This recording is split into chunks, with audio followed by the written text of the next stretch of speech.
Атадан қалған асыл сөз.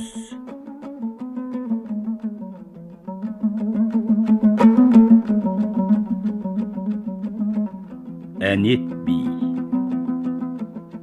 Әнет би кіші ұлы 1626-1723 жылдар аралығында ғұмыр кешкен әйгілі абыз.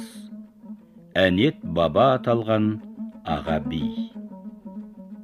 Бүгін сіздердің назарларыңызға Әнет бабаның айтқан шешендік нақыл сөздерін ұсынамыз.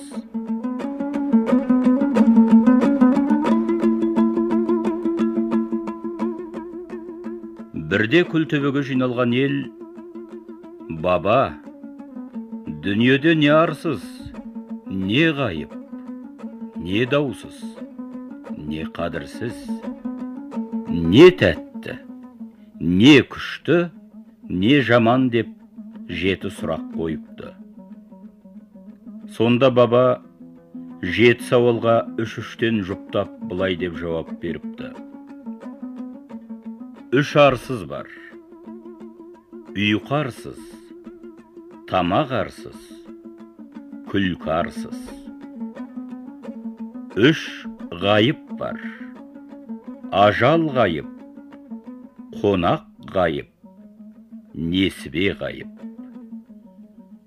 Үш даусыз бар: мінез даусыз, кәрлік даусыз, ажал даусыз.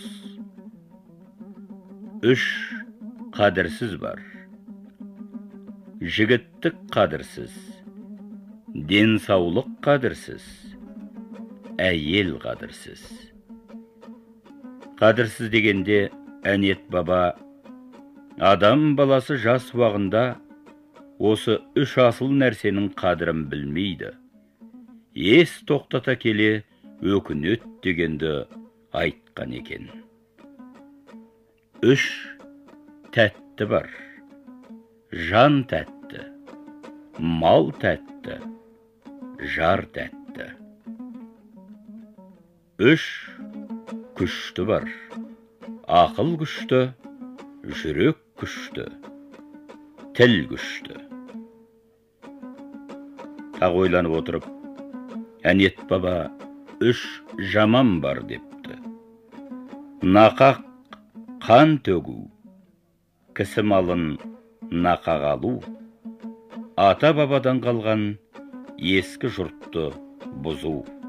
Міне бұдан сақ болыңдар депті.